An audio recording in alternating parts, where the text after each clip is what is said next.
Welcome back to episode 305 of the Hockey Cards Gongshow podcast. Yeah, it's Thursday morning. Gone showtime. Crack the wax. Hit the facts. Let's grind. Alarm clock buzzing, time to rise. Start your day with stats that analyze. Josh Penn facts got the market on lock. Dropping hobby heat like a young gun stock. No filler, all fire. Insights that last from price trends and sleepers. Rising fast, get moving, get set. Let the vibe begin. The Gong Show hits hard like a puck to the chin. Gong Show, up and go. Thursdays here, let the hobby flow. We rip, we slap, we elevate. Start your day, collect and celebrate. Before the scroll, before the grind. Louis drops visuals that blow your mind. Design so slick, it cuts through noise. Polishing the pod with the cleanest pour. Thumbnails to heat maps, he's got that skill. Turn a hobby chaos into visual chill. No voice on the mic, but you feel his tone. His graphics alone got a vibe of their own. He feel steps in with the wildest take. Mornings hit harder when the lunatics awake. Turn up the volume, feel that spark. He's setting the pace like a rookie in the dark. From hot list of beats, he's bringing the flame, and he's never afraid to call out the game. It's loud, it's real, it's full on hype. The Gong Show's live, this is Hobby Life. Gong Show, start your day. Card takes in that collector's way. From the rookies to grails, we raise the bar. Thursdays lit with the Gong Show star. We don't just talk, we build this place. Spreading hobby love with collector grace. Gong Show.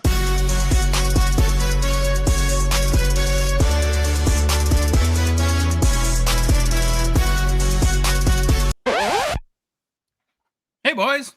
Hi. What's going on? Nothing. Happy 4th of July to all the Americans out there. Happy belated Canada Day. Yes, sir. To all our Canadian friends. What did you do for Canada Day, Phil? Did you set your neighborhood on fire with fireworks, or is that legal in Canada? I don't know. Yeah, you wouldn't think so, but it is. On that weekend, it is legal. It's very legal. And normally I spend about $1,000 every year and light them all off at the local park. But this year, my office manager decided to take the day after Canada Day off, so I made the schedule for the week. Which took me a while. So there were no fireworks to be lit. I had a home office day, but Hasselhoff had a great time with our family truck and his friends, and I gave him all the fireworks to go blow up with his friends, and they took videos, and I lived through my son. So I had a great Canada Day, nice and safe. He came back with 10 fingers? Yeah, 10 fingers. I showed him how to do it. I told him not to tell his mom till the next day. And yeah, well, she doesn't live with us, so it's not hard, but yeah. Well, that's good. That's good. I'm headed up to the cabin. Haven't been there all summer. So yeah, we're at the point now with kids, friends, and girlfriends. We have to drive 2 cars, which is pathetic. That's fun though. I love a busy house, a busy life. It's good when you're up there, you know? Yeah. That'll be fun. Hopefully it doesn't rain, but it always does. So we'll make the best of it either way. Phil. Yes. Big Friday nights with Phil, O-Pee-Chee release week, O-Pee-Chee Platinum release week. What's going on your show on Friday? Well, you said it yourself, O-Pee-Chee Platinum, one of Phil's top 3 favorite sets of all time. This year looks just awesome, very crisp, very happy. I haven't held them in hand yet, but everything I've seen online looks pretty good. So we're going to have a great Friday nights with Phil. California Dave will be there. Either Perchie or Alexander will be there, guest co-host. I guess that could be Dave's co-host because Dave's my co-host. The assistant to the co-host. Oh, you got to do that. The office bit, the assistant to the co-host. Absolutely. That's what I'm trying to get to. Yeah. So far, so good. It's working out well. We have a guest. I think I'm double booked again. So last week we had Matt Lee, but we also had Carter from our Saskatoon boys. And I don't want to talk to him about the show. Carter's a huge hockey card collector, and he's like a Fleer aficionado. So the hobby needs to get that boy on there, and then I can get him to be more outgoing and chit chat. And then anybody who's got questions about Fleer, Carter's your guy. Carter was the guest last week, and I had to pull my friend card and say, sorry, dude, I got to bump you because Matt Lee's coming on. So I don't remember if I told Carter this Friday or the Friday after. So I think we got some double booking. You're going to bump him again? Yeah, it's okay. We have a great show, and it's the summer. It's the summer, and a lot of people are busy on Friday night, so it's a poop show, and I like it. It's fun. It's chaos. Of course. Love chaos. Yeah, I live in it. GP Sports Cards is the official breaking partner of the Hockey Cards Gongshow podcast. So head to GP Sports Cards right now, or .com right now, to get your spots booked for tomorrow night's breaks. It, of course, is O-Pee-Chee Platinum release week, so I'm sure there'll be tons of cases ripped. I was watching GP on release day for Platinum on Whatnot, and they do break there very often on Wednesday mornings, especially on new product release days. So you want to bookmark them on the Whatnot app as well. And if you got a collection to sell, we know Grant's buying. He buys anything, everything, all things hockey card related. So if you want to cash out, maybe reach out to them on Instagram, set up an appointment. And whether you're in the breaks or not, you can always watch the hits get pulled on the GP Sports Cards YouTube channel as well. Want to briefly mention our checklist site, hockeychecklist.com. Been doing a bunch of error cleanup lately, so happy that those bugged me. I'm happy to get those fixed. Did upload one legacy checklist 2019-20 SP Authentic. Of course, if you're ripping O-Pee-Chee Platinum this week, you can go there to view the checklist site. 24-25 credentials is the next new product, comes out on July 16th. So that checklist is now up on the site. Of course, I get it like 10 minutes before I'm trying to leave for vacation. That's Upper Deck trying to ruin my life. That's what they do there. And then the next like little side project of legacy sets is 2013-14 Panini Select, which is a total quagmire to figure out, but I'm having fun trying to figure out what goes where. You know, sometimes I don't know like what drugs these people like at Panini were on when they made their sets, because that's all I'm going to say. Bonkers or what? Oh, yeah. Elaborate. Crazy. They're coloring. It's the labyrinth. Yeah, coloring. There you go. No, okay. Lastly, before we get started, a reminder that our show, this show, the Hockey Cards Gongshow podcast, is a Patreon podcast. Well, what does that mean? Well, we rely on the support of the good listener and the good watcher like yourself to help us cover show expenses, continue to produce more and what we hope to be better hockey card content, and fun initiatives, even in a small way, to grow the hobby. You can support us for as little as $5 US a month. Still be one of the first 299 supporters of our show. You also get access to our Discord server, where we have an amazing community. We have our Behind the Bench Discord exclusive show that our good buddy Neil IFC does, and all the games and contests and tomfoolery we do there. It's very easy to support us. Just go to our website, hockeycardsgongshow.com, click on the Become a Patron link at the top of the page, or you can go to the Patreon website, patreon.com, and search for us at Hockey Cards Gongshow. There is a link in the show description in both YouTube and the podcast apps for the good listener. And finally, in our Instagram and TikTok profile, too. Baba Louie Bobo Lubai, Booby Luby. Booby Luby. We have one new patron this week. Want to go ahead and shout him up? I do. Gotta shout out Monty. Joining the Lonely Men group. The full Monty. Welcome, one of us. Willkommen, as they say in Germany, right? Sure. That's right? I guess. I don't know. I've never been to Germany. Heinz gets Velvet. I'm trainer of Dolphin. It's the only German I know. It's not German. Well, I don't know. It's from Ace Ventura. I know. Louis, let's do the game plan button. All right. Today, starting off with get to know your Hall of Famers. Then we're going to jump into, if you started the hobby over today, what would you change and or do different? Then it's some hobby news. After that, we're going to jump into the hobby's hottest players right now. Josh took a lot of time. So hot right now. A lot of time putting this together for us. Love it when he does it. Then it's new product releases and personal pickups. All right, let's kick off this complete and utter gong show with your Get to Know Your Hall of Famers series. We are on a mission from the hockey gods to profile every single Hockey Hall of Fame player. It's a challenge we've accepted and started with the very first Hall of Fame class way back in 1945, have been working our way to present day, and it goes slow. We're like 65 in and still in the 1960s. So a lot of players in the Hockey Hall of Fame. For every player, we do a quick bio, cover why you should give a darn about them, and then look at their hobby markets.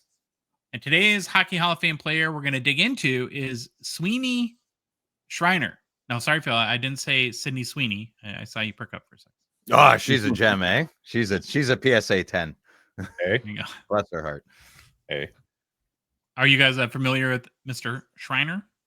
No, I'm not. I'm very excited to learn more about Mr. David Sweeney Schriner, though. Mm-hmm. I'm embarrassed to say I'd never heard of him before. Yeah, It's me crazy. neither.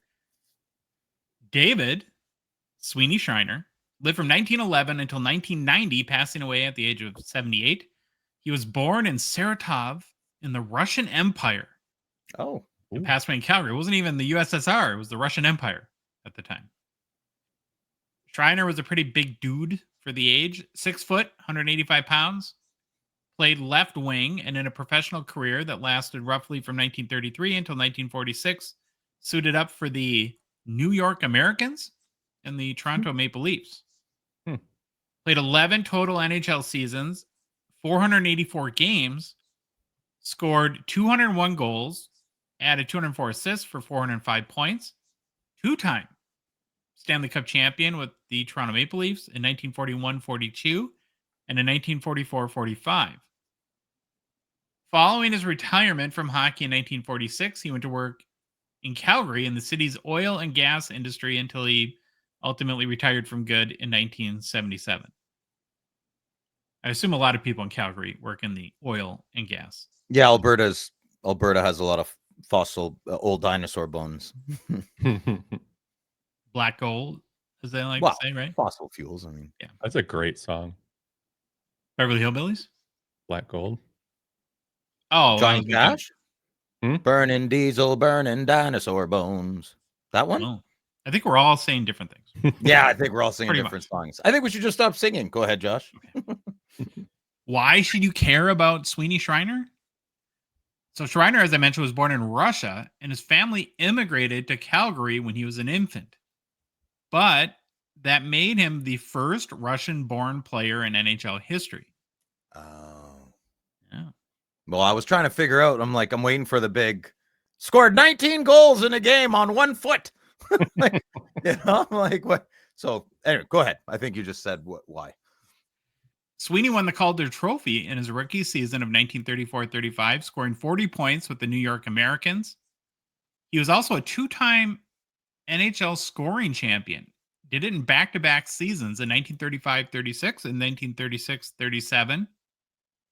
He was nicknamed Sweeney after his childhood hero, minor league baseball player Bob Sweeney. And he loved the name so much, he ignored anyone that called him David. So call me David. Don't tell me that. That's amazing. I like it. In 1939, Schriner was at the center of a rare 5-for-1 exchange.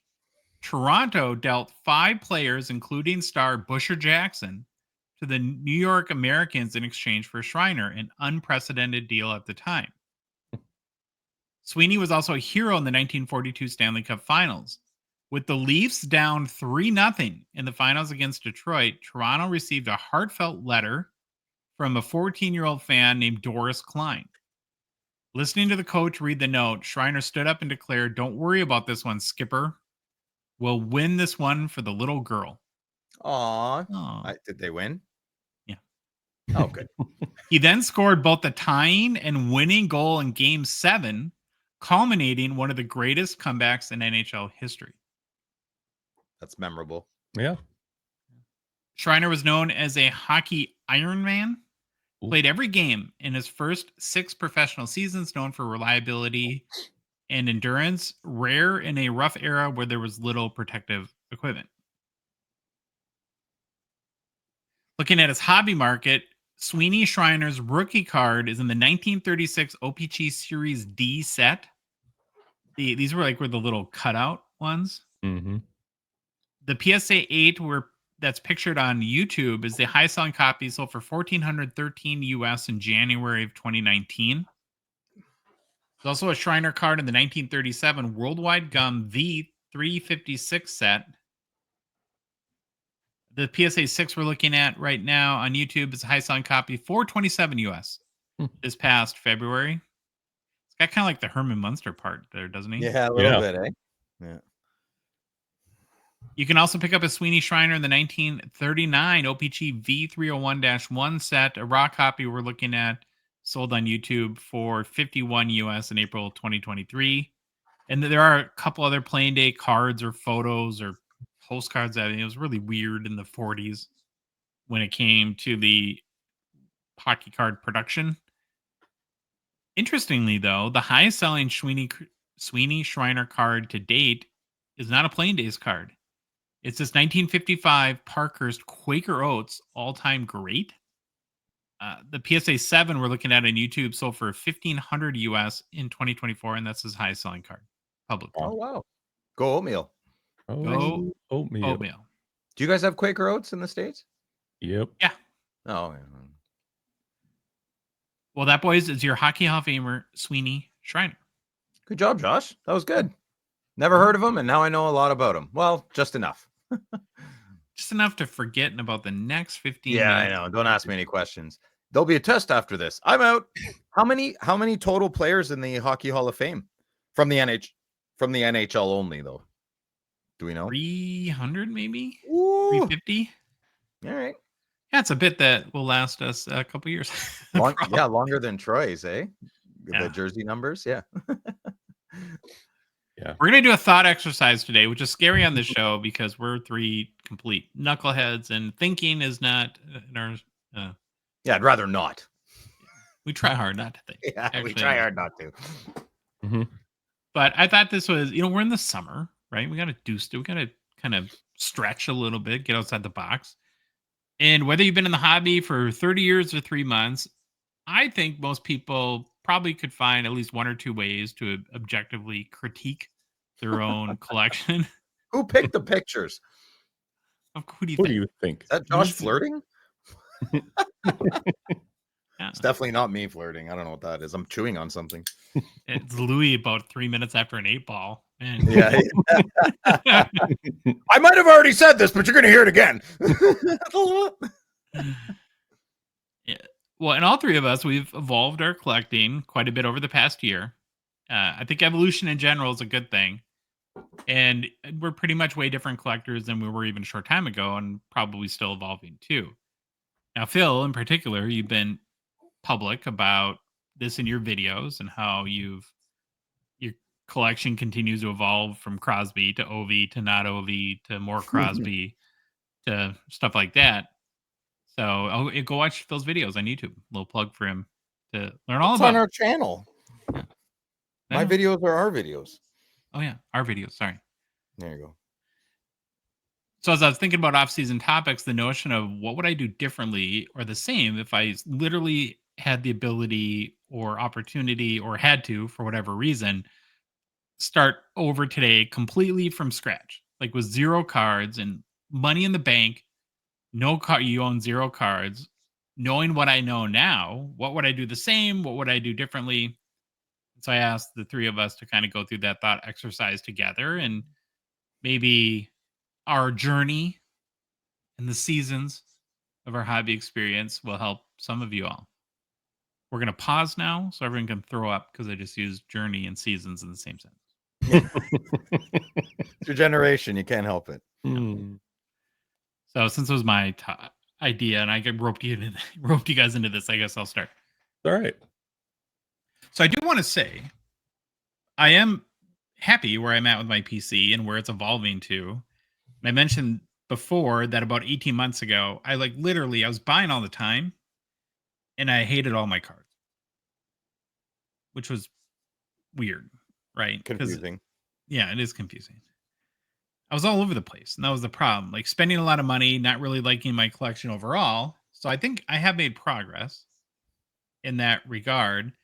But if I did have to start over today, I think I'd have a pretty good direction of what I'd want to do.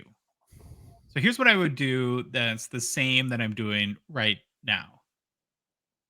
I think I'm in a good place, like being cool with me and how I like to collect and not trying to collect what all the other cool kids like. Like I fully admit, like I'm an insert parallels Easter egg guy. Does that make me weird? Probably.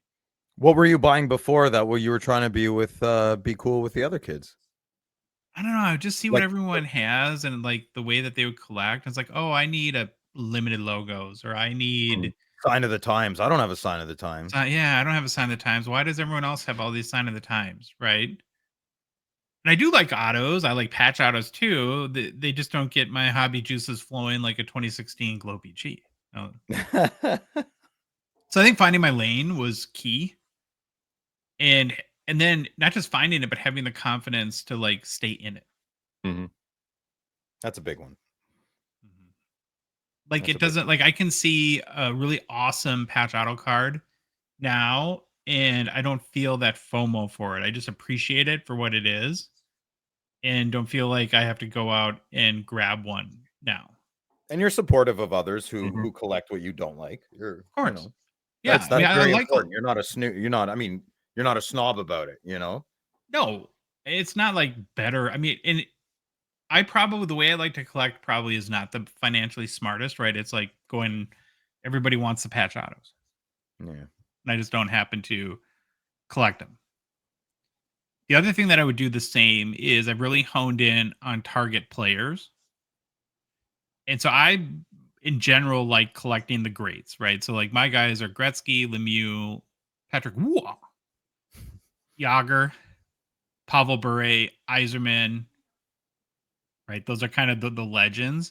And these are the guys like I'm willing to spend top dollar on. They're the one that I have like the most faith that I can build value my collection over time. And I did have to make the determination that that's important to me. Like I'm not in it for the money. I don't sell, but I do want my if I'm going to spend $1,000 on a card, I'd like at least the opportunity for that to grow in value at some point. Like that part of it is fun to me.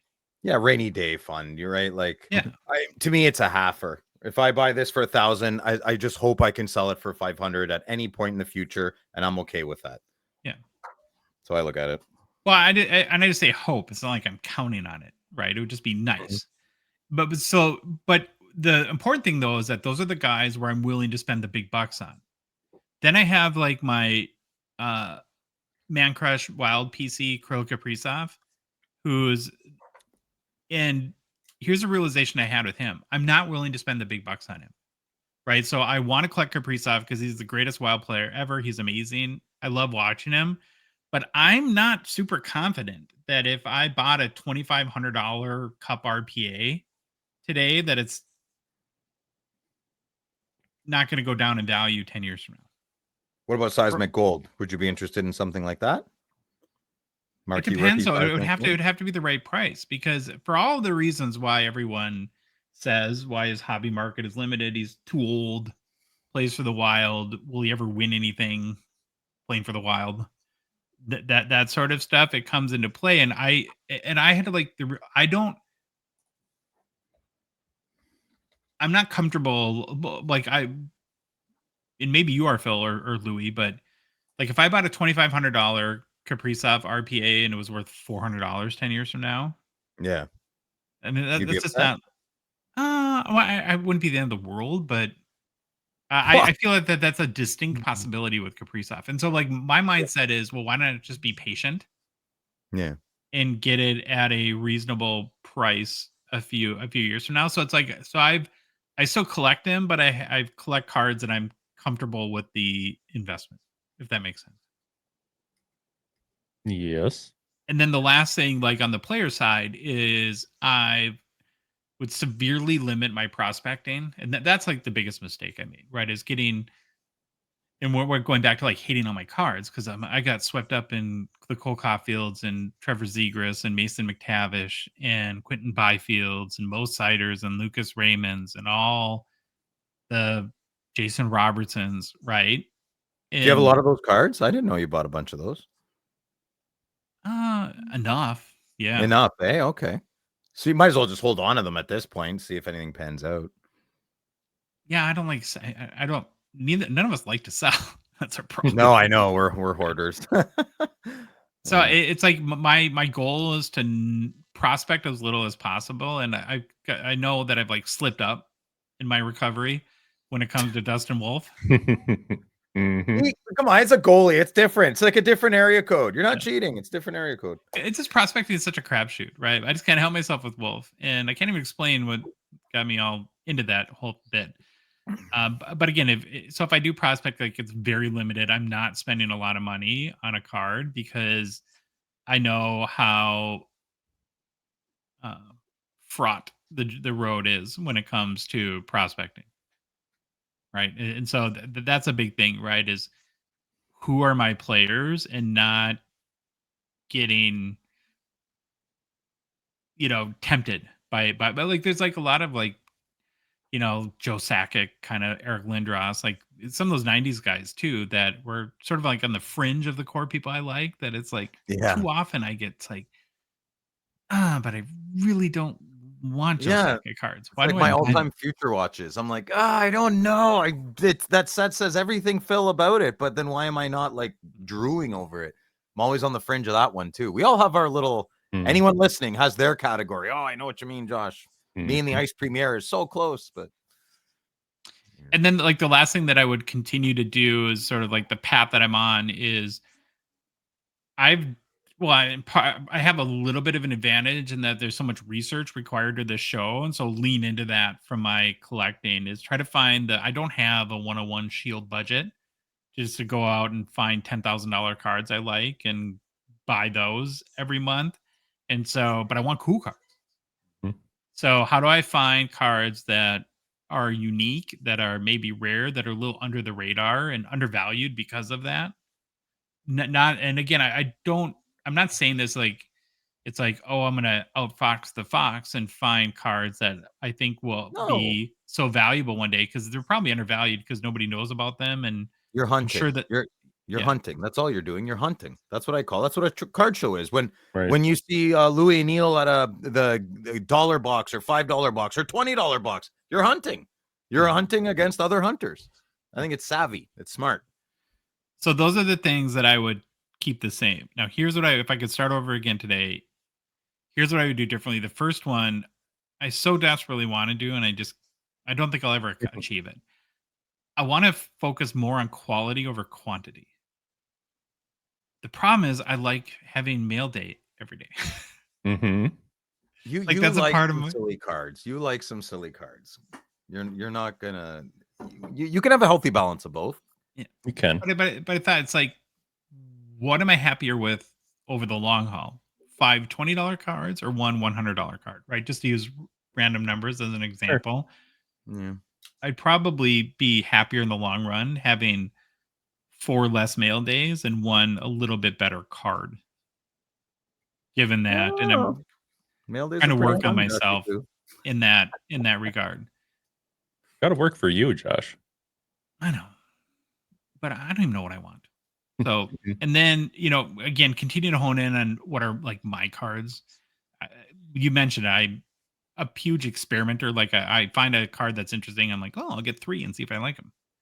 And I'm still trying lots of stuff. I've probably too many lanes at the moment. I don't know. I'm on the verge of with holotypes getting sucked into sets that I've resisted being a set collector for a long time. Scoring Kings from Fleer. Oh my god! Yeah. How are you not collecting those? Woo! And then the other thing I would do if I like started over again from scratch in the hobby today is push myself to meet more people sooner. Like I just we're not enough for you, big guy. Yeah.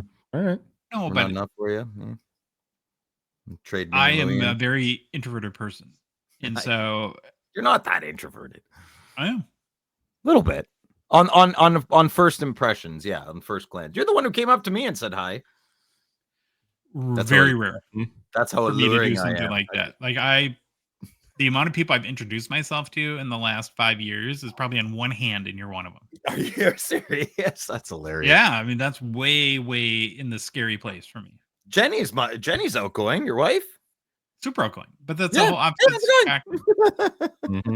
Right away, it's awesome. And I introduced myself to her too. So did she ask you to marry her? She like Josh, and she got down on one knee and she asked you to marry you. No, I went up and introduced myself to her though. So. Okay, that's good. That's good. There you go. So that's what I would do. Same, different. Bob Louis. Yeah. Mine's kind of interesting. So once Josh let me leave his house today because I needed to do chores and he just wanted to hang out all day. What is happening down there? No, I needed Legos. Yeah. Don't share everything with him. I need to get the grass cut today, and my neighbor's been out of work for like a week so far with back surgery. So I decided to tackle both yards. Wow. And nice. Oh, dude, I was so hot when I got done. But you're so hot. It gave me time to think of how I was going to answer this question. So I had a bunch of bullet points, 15, 20 bullet points, and I ended up just kind of cropping it together in a story. So it's What- Story time with Baba Louie. story Yeah. time, boys. So what's the story? Yeah, for the good watcher and the listener. So stop me if you need to, because it just kind of goes on. But What's Not- the story, Morning Glory? ooh, what's that from? Oasis. Yes, thank you. Oh, that You're would welcome. kill me if I had to think of it all day. All right, so not long ago, I found myself in the middle of a major shift, and this was what, 2 years ago. You guys were kind of all part of this. Not in life, but something that had become a big part of my identity now. It's collecting hockey cards, and there's no doubt that I love hockey cards. The thrill was always there. I'd see something online that caught my eye, a sweet insert, a good load number parallel, and immediately feel that tug, oh, I need this one. And so there the cycle started. Mail days for me were like holidays, every day getting cards. That, Mhm. Buzz of anticipation. I'd tear into the envelope, eager to rescue my latest had to have card. And just like we always say in the hobby, wow, there's so much better in hand. And it never got old, at least not at first.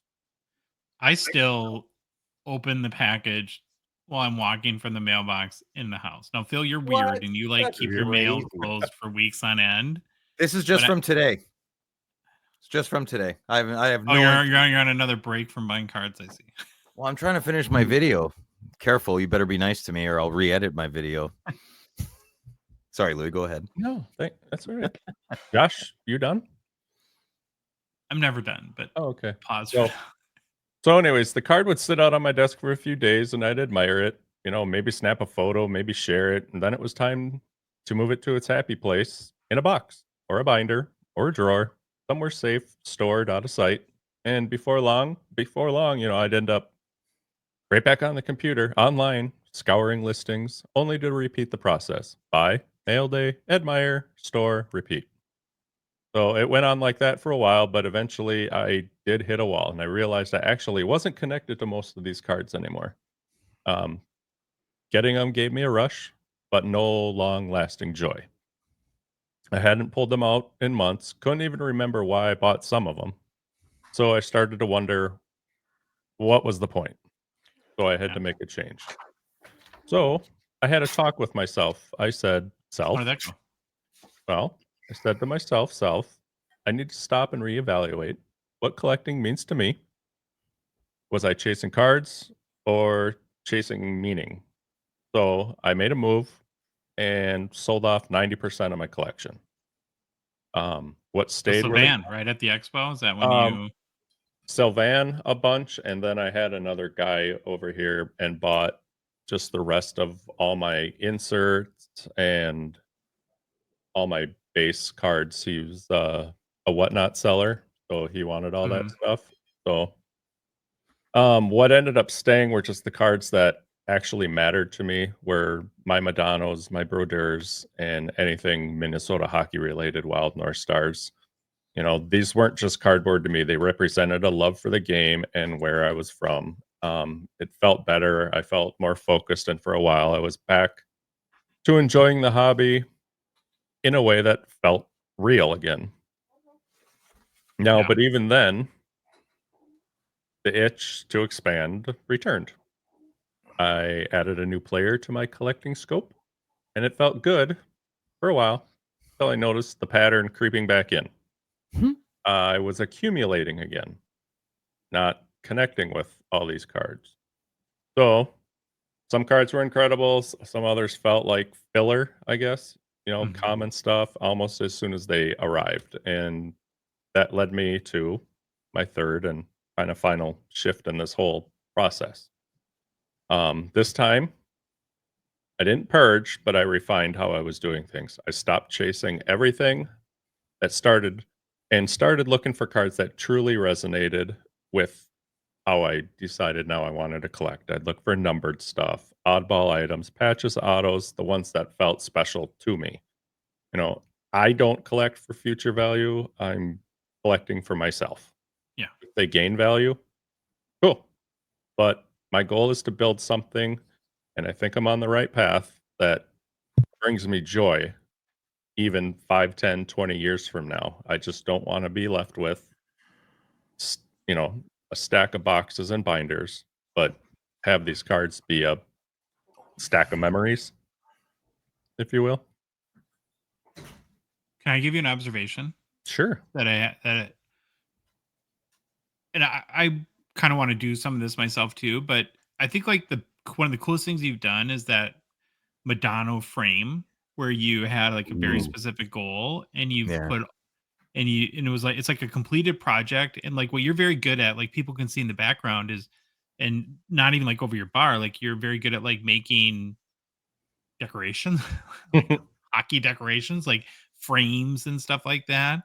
And so I think like like projects Placement. like that where yeah, that where you have like a showpiece Mhm. to show at the end of it is really because I don't have anything like you have with that Yeah, Madonna. Louis, you should stage dealer booths. Be like, listen, are you having a hard time selling your cards? Hire me. I'll set up your dealer booth for the maximum profit. Like real estate agents have stagers. It's bad. I'm You're good at that. very particular with how I do certain things, and I know I get it from my parents because I see it from them all the time. But thanks, I appreciate that. Yeah, That's a good thing. You they need take another from you. project like that Madonna project. I know. Yeah. To find something where they have to work towards that isn't impossible, but isn't super easy either. So it feels like you accomplish something at the end of it. Right. I like how you said I caught myself accumulating, not connecting. That Mhm. resonated with me greatly, Mr. Louis. Well, just like all there's really cool base cards. Yes, I get that, but that's the accumulation. Yeah. And then they just go into, I have a Broder box. I have the top loader binder, Yeah. and then my other good ones in a different box. But all the other ones is just sit in a box. That's the accumulation. That's just like, why? What do I have this for? Mhm. Yeah, I hear you. That well, I mean, segue to me then. Like, I have my Alfredson monster boxes. I have 2 of them. Second one's not full. I have no regrets for any raw cards I've purchased over my career. Should I go, Louis? Do you want to add, or segue to me? No, I don't. Go for it. Yeah. The so this is generally, so just to circle back to the original question Josh started with. If you started over in the hobby today, what would you do the same and or differently? So tough question for me a little bit because, oh my God, I'm so cool. I don't really remember not collecting. And I remember my first sticker book. I remember when my father ran it in from the SO. Like I have very good memories. I do, however, have 2 very big stories that I regret from when I was young. And one of them would be, and these 2 stories have stayed with me as lessons.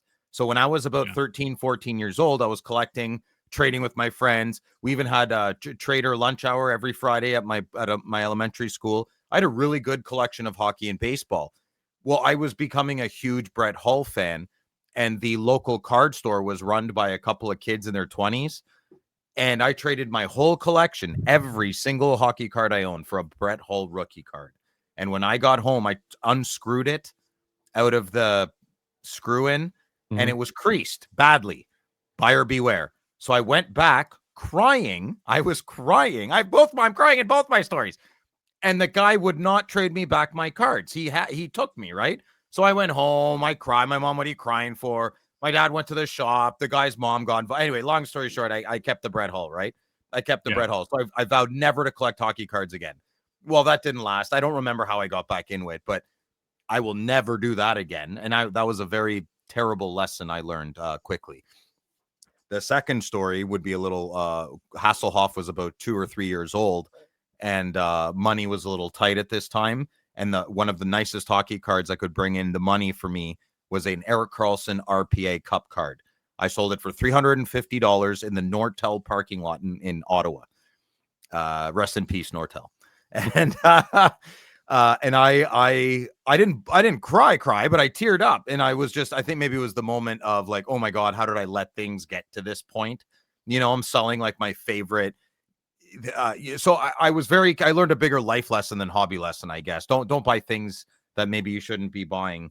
If I had to put a down payment on a rental property, like that's what it was for. It was like, oh my God, Phil, 30 years old. So that was very difficult. I just bought that Carlson about a month before. So I really shouldn't have been buying that. So ever since then, I've always been a little careful. Maybe I should probably get back to that. But sometimes just because you have money in the bank doesn't mean you should go be buying your cards. So those are two things I would have done differently, but I'm also glad they happened because I have not done those things again. So those are two lessons. So if you're listening, you must have maybe not yet, maybe you're brand new. I hope Josh and Louis' stories kind of help you out in my story, that maybe you could live through us and you won't make the same mistakes we will. But ultimately, the best lesson needs to happen to you. I just hope it happens on a maybe smaller scale with a different decimal point. So in my modern collecting, I can say this. I'm a huge Daniel Alfredson collector. And I've always been a fan of grading. Since grading came out, I was enamored when I saw my first slab. And I loved the way the hobby was going. I've tried to get Daniel Alfredson as 57, 58, depends who you ask. And if you consider postcards part of rookie cards, true rookie cards from 94, 95. I tried to get every card in PSA 10. I got to about 34, 35 cards. And then my love for grading has subsided. And during my collecting of those PSA 10s, I've spent $850 on a Topps Finest refractor. I spent $600 on a Gold Summit 10. Cards I will never even get half of. Okay, maybe the Topps Finest 10. I might get $500 for that. I will never see any of that money back.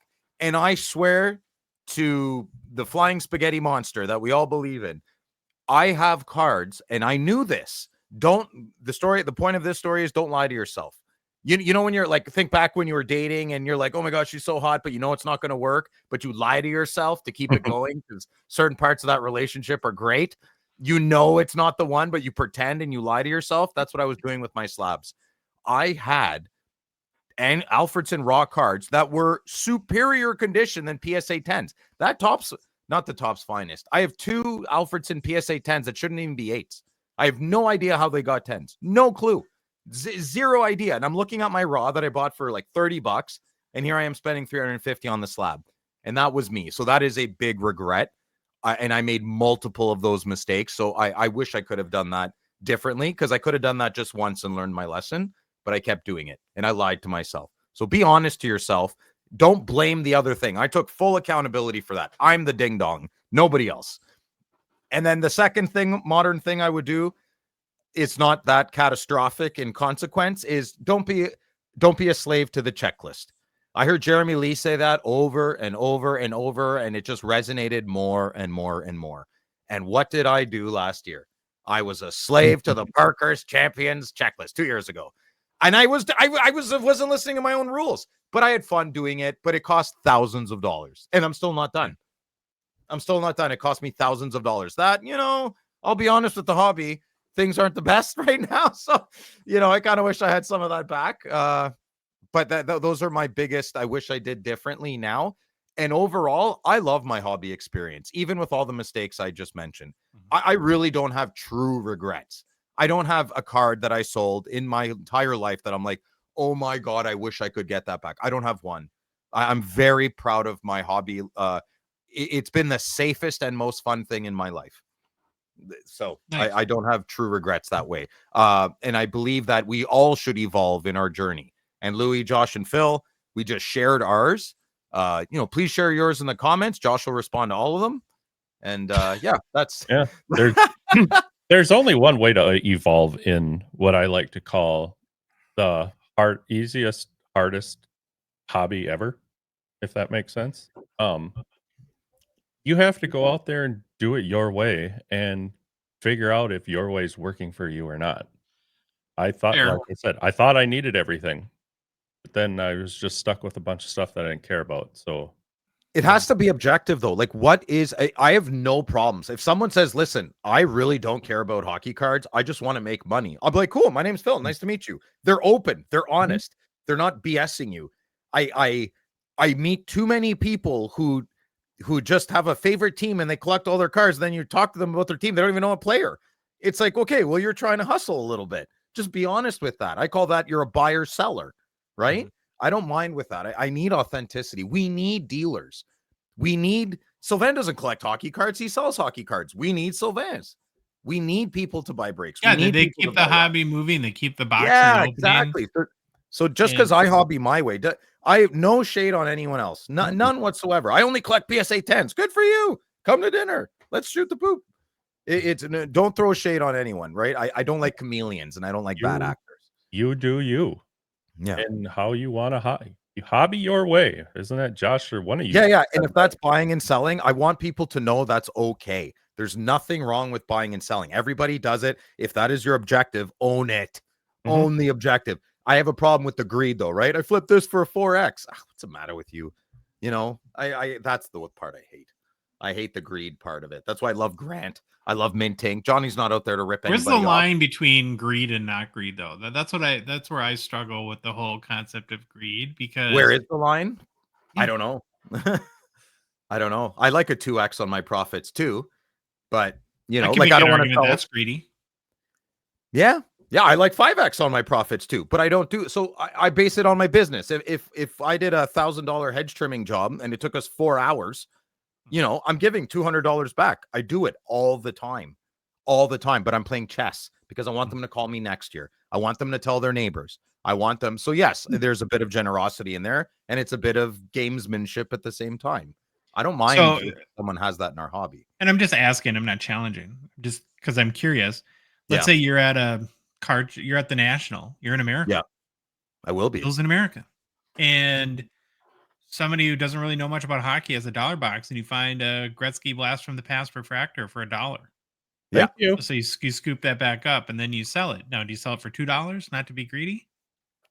So I'll be honest, and I think you'll believe me. If I was a pure me, Phil, my personality today, if I was a buyer and seller and not collector, I would tell him.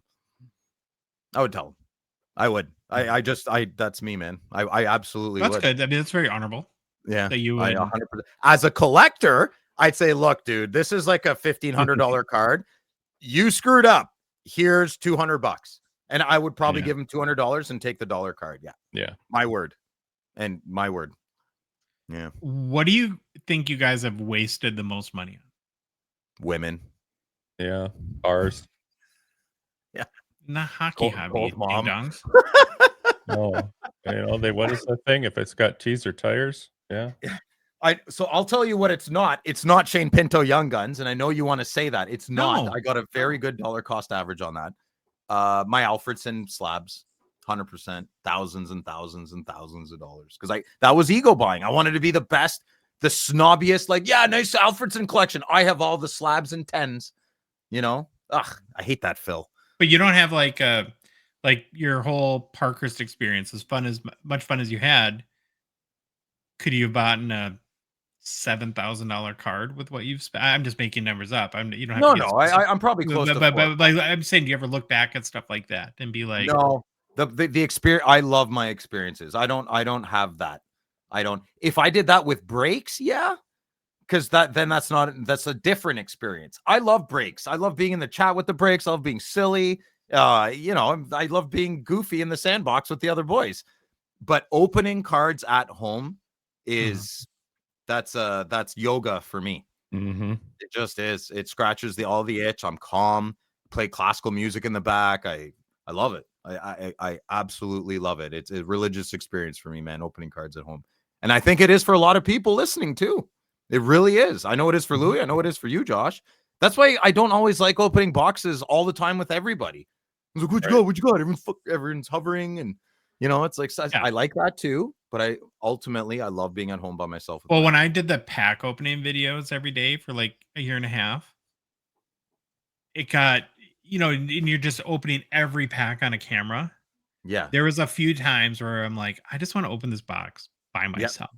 Yeah. I don't want a camera. I don't want to publish the video of it.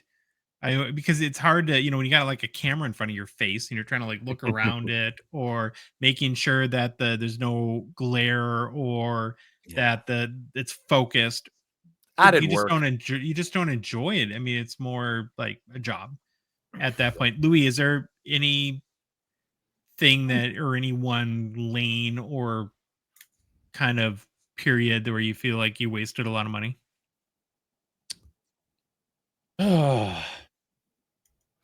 Yes and no. I want to say yes when I got back into doing this again and I had adult money and wanted I wanted every pocket card possible. I mean, I got over 1,100 now, different ones. And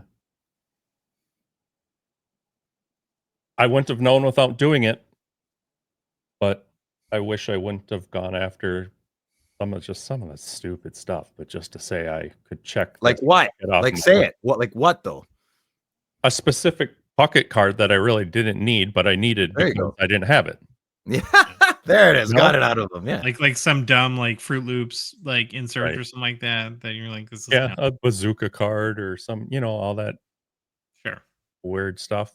But it is what it is now. I'm not kicking myself in the foot, I'm kicking myself in the butt for doing it, but I would have rather purchased some other better cards than having all those. Cool. Well, good discussion. Yeah. I think it's fun to share into, I like to kind of get into your heads a little bit, scary as that is.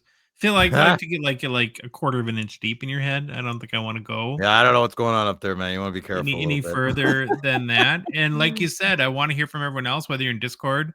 Please share your thoughts in there. Comment. I'll respond. Feel free to show up at Phil's house and maybe tap on his bedroom window while he's sleeping creepily in the middle of the night. Yeah. Come on in. We'll snuggle. I'm a good snuggler. There we go. Wow. Slab Sharks. The Gong Show partner sponsor. We're grateful for their support of this Gong Show. This week's Slab Sharks eBay auction is a monster. I can't be there tomorrow. Oh, muffin. Oh, that's okay. That's right. You mean tonight? Tonight, yeah. Fourth wall. Not only is there more than 5,300 cards available to bid on right now at Slab Sharks, but the biggie ends tonight too. Yes, sirree. Talking about how we're going to get to see how high does the mountaintop go for the 23-24 Ultimate Connor Bedard NHL Shield Auto 101. She'll break over 100, eh? I think so. Yeah. Hasn't been bids for a few days, but I think that's kind of expected. You get a lot of action right away, and then the calm before the storm. Yeah, exactly. We will be live starting tonight at 7:00 Eastern Time, covering the Bedard and all the other key cards closing in this week's auction on the Gong Show YouTube channel, our channel. This is definitely one you're not going to want to miss out. So we'll hope to see you there. Unless you're Josh. Well, I just won't be on the show. I'll be observing. You definitely don't want to miss tonight. Well, it just sounds funny after you say if they hate me, it's probably a vacation. Cares, man. It's all good. There's a lot of Thursdays in a year. Don't worry. You hate me? Hey, I missed 2 in a row. No big deal. Dude, it's not missing. Thursday's the casual thing. I get a robot. I know. Yeah. It's all right. There's so you might be asking yourself, why has the hockey hobby turned to Slab Sharks to help sell their cards via eBay? We're about now 20,000 cards ish on average per month hitting the auction block and still growing, which is amazing. Well, it's a couple of reasons. First of all, Slab Sharks makes your life simple. They make it so easy to sell your cards on eBay. Once you're registered, you just print a page and send your cards in and you're done. And the registration part is easy too. It takes 2 minutes or less. Whether you're in Canada and you drop off your cards at Slab Shark's office or at a card show or with your local rep, easy peasy. Or if you're in the US and you send your cards in through us, the Gong Show. Fun. You should do it. Get her done. Slab Sharks takes care of everything so you don't have to. Plus, any of your cards get included in the biggest weekly hockey cards auction there is. You want your cards in the auction that a huge percentage of the hockey hobby is looking at every Thursday night. So if you're in the US and you're a hockey card collector, the link's in the bio for the good listener or good viewer to start your submission. And for complete consignment info, head to slabsharks.com. Hobby news. Hobby news. Recreation Roundup Chronicles, the lowdown on your playtime passions. Oh. How long do you workshop that for? I got two more. Nice. Yeah. Yeah, I gotta save them. Drafts in that. Little post-it up top there. Been waiting. Still a lot of off-season player movement. Mm-hmm. Players going here, there, everywhere. Trades, free agent signings. We're gonna roll through some of the big ones in the last few days. What was your favorite Mitch Marner Maple Leafs moment, boys? Phil, you've got many. All of it. I love it. I love watching that implode. To me, I never liked him anyways. That's my favorite one. I never really liked Marner anyways. Sure, Blue Team fan. Sure. Okay. Well, after a sign and trade, Marner will be suiting up for the Las Vegas Golden Knights this fall. He also signed an 8-year deal with the Knights for a total of $96 million, which is an average annual value of $12 million a year. Annual average of whole heck of a lot of money. There can't be another possible way I can hate this hockey team even more. Yeah, I think everybody. Mark Stone on the long-term. Oh no, they put Peter Angelo on there, didn't they? Put him on the injured reserve. I think Actually, he's he sounds pretty done though. Yeah. Yeah, it's kind of I sad. don't know, I wouldn't put it past them. God, not that I'm saying anything's wrong with it, but I mean, $12 million a year. Well, hey, no, I'm totally fine with it. The Wild got Tarasenko, bro. I didn't need Marner anyways. Yeah, Marner's like top 10 best players in the world, man. Like he's probably one of the best passers, top 3 in the whole world. And I hate to say that. Yeah. One of the benefits of the economic growth of the game, and something we're going to have to adjust to, like happens every year in basketball and football, is the salary cap keeps going up. And so you have to kind of recalibrate like 12 million to that. Something interesting that I saw today is, so his $12 million salary, as much of a raise as it is from the Maple Leafs, is actually a lower percentage of the Golden Knights salary cap than his salary was in Toronto. Oh, I get it. Yeah. Because the cap, it went from like 13.4% of the cap to 12% or something like that. Yeah. It's still a little confusing to me how Vegas has to use the LTIR rules to hide salaries for the postseason, and then all of a sudden they have $12 million to pay Mitch. I know they traded like Roy and Nicholas Roy. Is that his name? I forget. I believe so. Blanking right. Or Josh, wasn't it your name? Joshua Roy. That's right. I have the same question about Florida. It's like, how do they have the money to re-sign Ekblad, Marchand, Bennett? I don't know. I love what they're doing though. I love what they're doing. That loyalty is beautiful. Well, now maybe Marner has 12 million reasons to hustle on the back check. Shots fired. Shots fired. Not much of a forecheck, back check, paycheck kind of guy, but he got the paycheck. There you go. He'll fit in on that team too. That's the worst part. Sure. He'll probably. They really needed a guy like him too. Like they need a high scoring winger. I mean, they got a lot of center depth. Mark Stone can't skate. First of all. Well, don't hit him. I'm allowed to. Oh yes, because he's a sucky baby. If you hit him in preseason, eh? Yeah.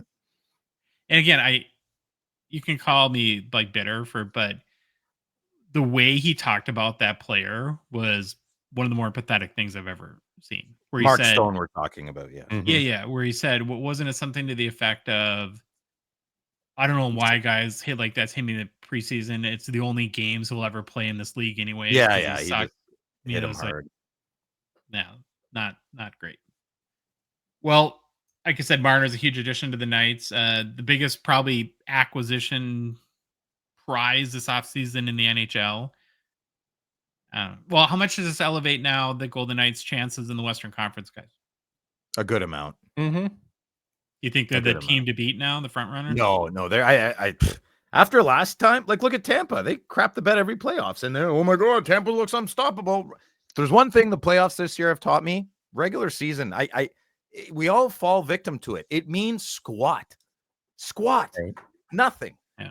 So I'm going to reserve a lot of judgment this year of, I'm going to give my loudmouth schnook takes, of course, but I'm going to reserve judgment on who's winning the cup. You just don't know, man. You just don't know. All year, no one said Florida, but they all ended with Florida. Oh, well, there's always Florida could do it again. Yeah. And sure enough, So Well, if you had to pick a Western Conference team to be in the Cup Finals today, would you go Edmonton to run it back 3 times, Dallas, Colorado, or Vegas? any one of those teams. Yes. Any one of those teams can do it. Yeah, that's Any one of them. What about the hobby now? Sorry. I think he just disappeared. I don't know. It's pretty I- interesting. I don't know how Marner, his young guns were everywhere. How many BGS 9.5 slaps are out there? Oh, Marner. A gazillion. But Yeah, I mean, come on. Look at Hobby honestly, no man's land in Vegas, that's right? perfect. Yes.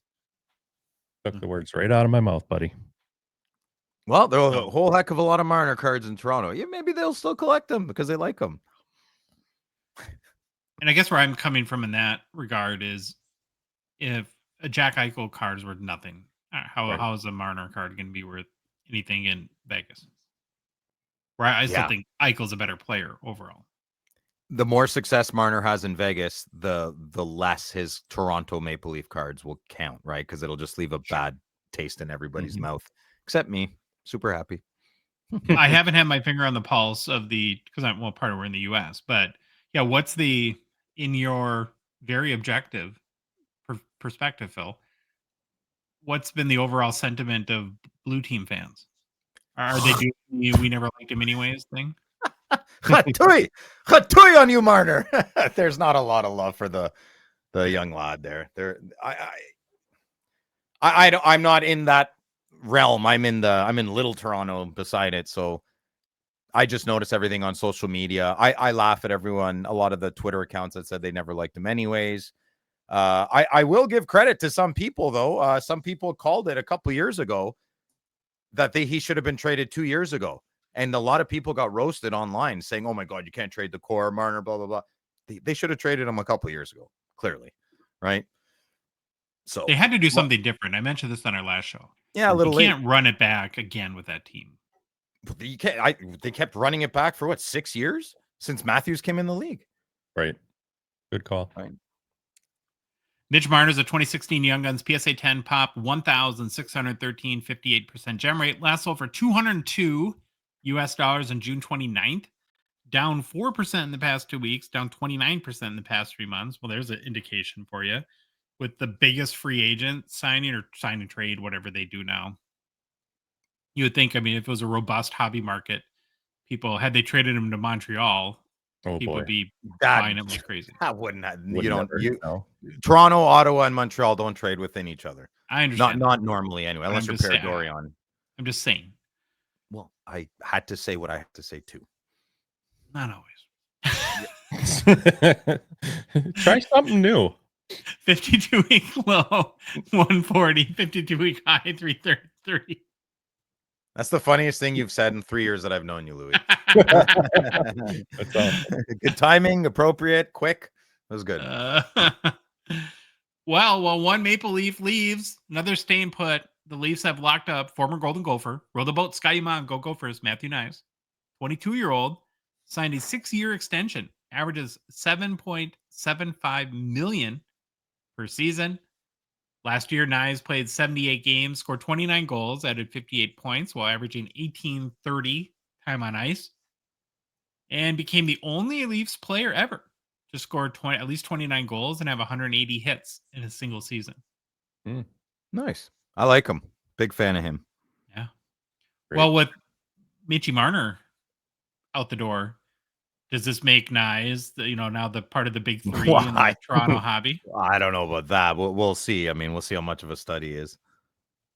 But he's probably the third biggest chase now on the team, right? I don't know. Bobby McCann, everyone seems to be wanting him too. A lot of mental illness over there. Okay. Knies is a 23-24 Young Guns, PSA 10 pop, 526, and just a 25% gem rate. Wow. He's $280 already? Holy crap. That's I was just wild. going to say, so last sold for $280 on June 15th. Wow. Up 12% over the past month. I would have never guessed it would be No. like 125 maybe. What I would have maybe pegged it at, something like that. It's wild, man. Toronto. Crazy. Brock Besser, our dreams, Baba Louie, of a Brock Right. Besser homecoming Didn't happen. with the Minnesota Wild. They're over. You don't Done. want him. You don't want him. You don't think so? Nah. You can do better. 28-year-old Burnsville, Minnesota native re-upped with the Canucks. Burnsville's right next door to us. Yeah. For 7 years, $50.75 million. Average that's annual value of $7.25 million. That's crazy. 7 years. That's 2 terms too much, my opinion. Well, it locks him up until 35. It's just 28. Settle down. Last season, Besser scored 25 goals, accumulated 50 points in 75 games played. And now in his 8-year career, he has 204 goals, 230 assists for 434 points and 554 games. So what's that, like 0.75 points per game or something like that? You make a lot of money just scoring a few points in the NHL. Yeah. Just I think most had assumed Besser would be leaving Vancouver, but I was reading some articles today, and I guess a last hour call right before free agency from the team reignited conversations, and they were able to. Brock, please. All right, fine. But once he knew that they traded for Evander Kane, he wanted. Yeah. I don't know why these teams just don't want to like clean house, fresh start. You know, like Mhm. like I'm not saying Besser. I think they're too afraid. I don't know. Besser is a 2017 Young Guns PSA 10 pop 753, 47% gem rate. Last sold for $60 on July 1st, up 24% in the past month. So despite Phil's harsh criticism, Coming. and it is down 9% in the past 6 months. So this is one I'm excited to talk about next. Stankovic signed an 8-year deal with Carolina after the 22-year-old just finished his rookie campaign in 24-25. So this past season, he had 14 goals and 38 points in 78 games played. His deal is 8 years long, totals $48 million. It's crazy how early teams are locking up these players now. The kid's played 102 games, has 20 NHL goals, and just got an 8-year deal. Yep. Wild. Yeah. He was the centerpiece for Carolina in a trade that sent Mikko Rantanen to Dallas in early March. So their GM, Eric Tulsky, big fan of Eric Tulsky, I know, Phil. He had this to say about the extension. Stankovic is someone we wanted to have as part of our family as long as we could. The opportunity to get that commitment and know we will have him here at least 8 years beyond this one is really important to us. We see him as a core piece, will be a part of what we build in years to come. So what I take away from this last couple of years is that teams would rather bet early and lock somebody up in their prime for 6, 7, 8 million a year than be in a Mitchie Marner situation. But how many of these guys though are just not going to pan out, and you're gonna be 5 years into their 8-year deal, and it's like, God, this guy scored 11 goals. These 7-8 deals, 8-year deals rarely work out, man. They rarely work out. I think like 3 to 5 years is always good. Marner didn't work out because management mismanaged. Brendan Shanahan should have traded him a while ago, and then when Kyle Dubas wanted to trade Mitch Marner, that's when they fired him. So that's not a Mitch Marner's contract wasn't a problem. They could have gotten a lot in return for him. But when you sign a player like Stankovic and he had like sophomore slump, we don't even know. What about his third year? Players sometimes just don't. They have a good rookie year or good 2 years, and then they just don't pan out. I think that is insane to give a child or a kid that kind of money and that kind of term. And now on the flip side of that, if I can play devil's advocate with myself, after the comments of Carolina, they obviously see something in him. They connect with him. So who am I to say if the money's there that they can't?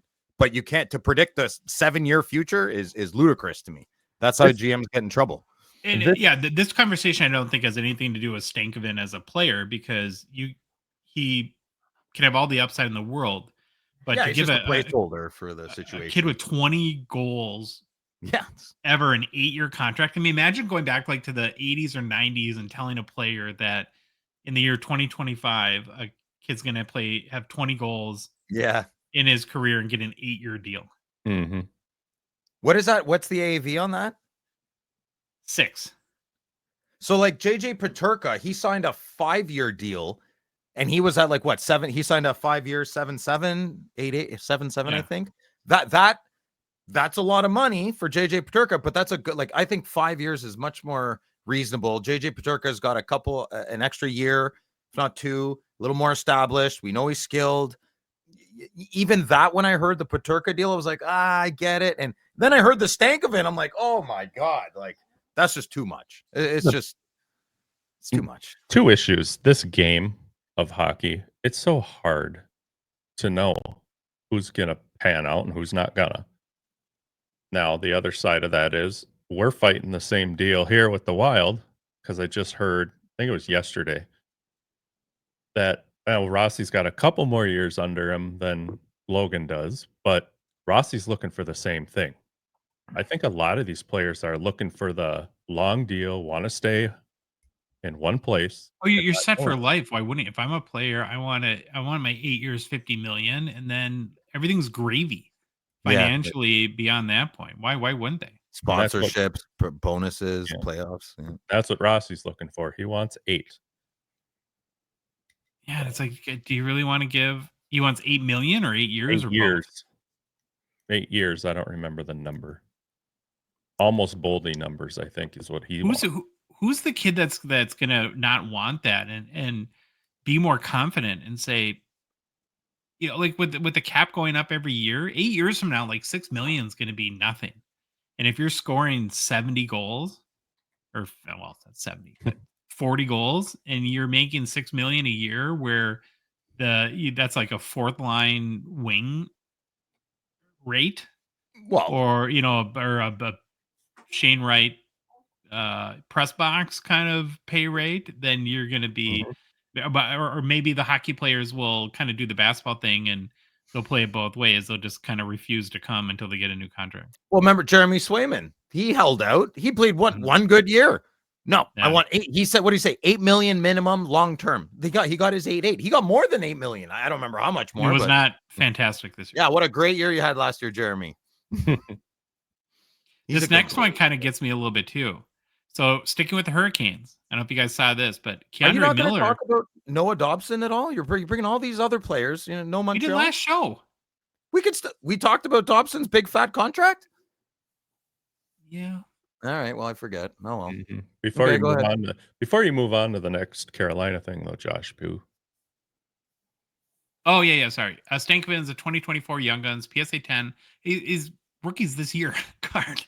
And he's already got an 8-year deal. Crazy. PSA 10 pop 394, 34% gem rate, less over 59 US on July 1st, down about 8% in the past month. But Phil, please, I mean, if you wanted to bring up No, I was just anything- excited. I was a big. I thought because we were talking about big contracts, that kid got 8 years. I don't remember getting heavy into it. That's all. I'm glad you said that, Josh, because I literally was looking at the label on this card and I'm like, is something not right here? I had to go back in the card ladder and be like, and double check that, oh my God, it is a 24-25. That's And, crazy. wow. Great name though. I love his name. Oh, awesome name.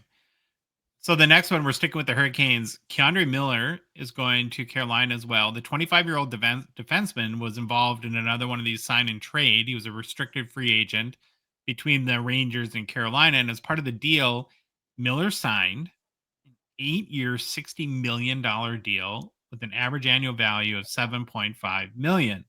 In return, the Rangers get a 2026 first and second round draft picks and also young defenseman Scott Morrow. Miller went to Troy's high school, Minnetonka High School here in the Twin Cities. Fun fact. Oh, cool. And it sounds like New York was not ready to commit to him long term. That's what precipitated the sign and trade, why they didn't make him a stronger offer as a restricted free agent. 8 years, $60 million. Last year, Miller scored 7 goals in 26 in 74 games played. A lot of overpayments, man. A lot. Like I know Holy we're all playing moly. armchair GM, but and you go from the Big Apple to Carolina. Like what a contrast. That is such a different venue and environment to play in. His rent $1 will go a lot further in Raleigh than it did in Manhattan. That's for sure. So over his career now, in 368 games played in over 5 years, Miller has 36 total goals and 132 points. Hmm. I mean, it's hard to say this because he's a Minnesota kid, but God, if our team had signed him for $60 million, I'd be like, oh, really? Right. Here we go again. So What like yeah, I don't know much about Keandre Miller. I don't know much about him.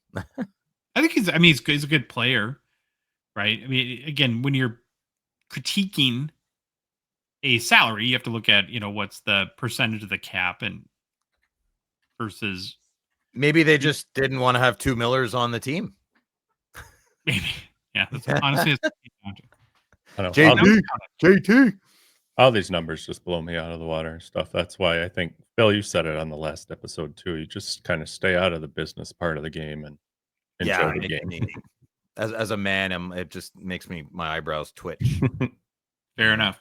Keandre Miller is a 2020 Young Guns with a PSA 10 Pop 405, 60% gem rate, last sold for $25 US on July 1st. Crazily, at $25, it is up 100% in the past month. It was going for $4 a month ago. Oh boy. Well, I'm not sure if this next story is good or bad. You guys can help me figure that out. Got this story. I won't do it, Phil. It's from Collect. Yeah, okay. Apparently a hobby credit card is coming. What does that mean?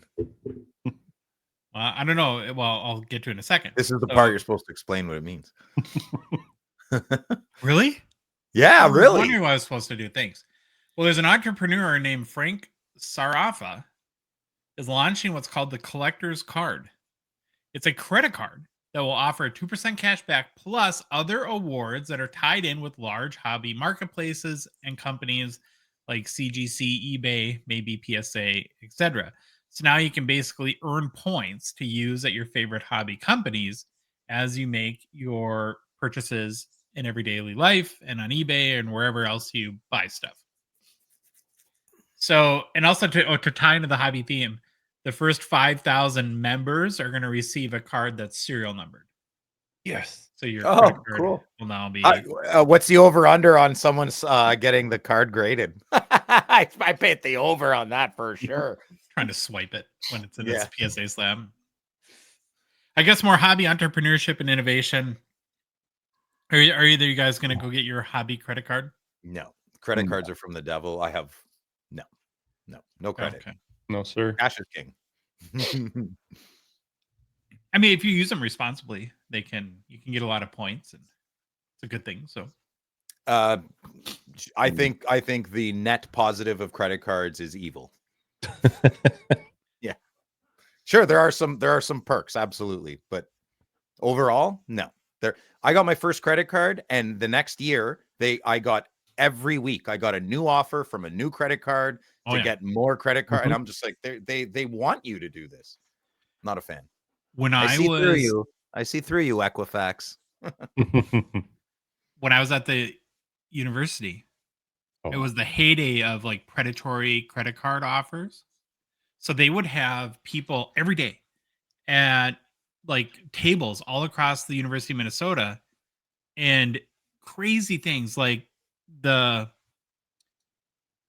$60 super nice hoodie that you could buy at the bookstore. All you got to do is fill out a credit card application, take it. It's yours. Tickets to concerts. Oh, wow. Everything galore. They were just giving away anything and everything to get kids to sign up for credit cards because, of course, then they get a card and you go to the bars and all of a sudden you have. Yeah, pretty much. Yeah. Well, it'll be interesting to see if this catches on with people. Gonna switch to look at some of the players that are so hot right now. So hot. No one's playing hockey. How can someone be hot right now? Well, the hobby doesn't stop. The game does, but the hobby doesn't. So hot. It's been a couple months since we checked in on what players are, selling the most.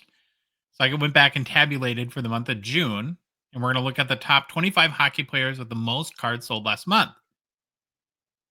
So, Phil, before we get into the list of top 25, I want to see your prediction. It doesn't have to be in order, but who do you think the top 5 players were for June. For June? Mm-hmm. Celebrini, Wrong. Mitchkoff, Oh. Celebrini, Mitchkoff, Brad Marchand. Gretzky, and Bedard. We got 3 of the 5. Oh, good. It's like my Yeah, high we'll school find out. average. On a good day. 60%. There we go. We're going to start with 25 and we'll count our way back to number 1. The data is from Card Ladder, which only accounts for public sales, as we know. And I don't think they cover or they capture every single one with 100% accuracy. So you got to keep that in mind. Like with most of the data we present on this show, we like to think of it as directional, not absolute. But here we go. So looking at players ranked 20 to 25 last month. Sasha Barkov, fresh off his second Stanley Cup victory, squeaks into the top 25. Yeah, Nice. number 25. Okay. That's cool. Then, along with him in this group, we have a number of what I would call maybe hobby mainstays. So you got stars like Kirill Kaprizov, Nathan McKinnon, Caulfield, and then brother Quinn Hughes. A couple of droppers in Kaprizov and Caulfield. Yeah, that's all. That fell a few spots from May. Any other comments in this group? Nope. I wish Kaprizov would be higher. Yeah. How old is he? Was he like? He's not almost 30, but he's over 25. How old is he? 27, 28? Oh God. Yeah, maybe you should hold off on his patch autos. Thanks for that. You're welcome. Oh boy. Yeah. 28. He is 28. That's why those were thinking noises? Mm-hmm. Oh, okay. Yeah. Looking at players ranked 16 to 20. 4 of the 5 moved up spots from May. Kind of interesting. So we'll call this group the Risers. Ooh. Logan Cooley, really, eh? Yeah, that one surprised me the most. Mhm. They're coming in number 20, where I don't know if it's the Cup stuff or if people are Utah fans or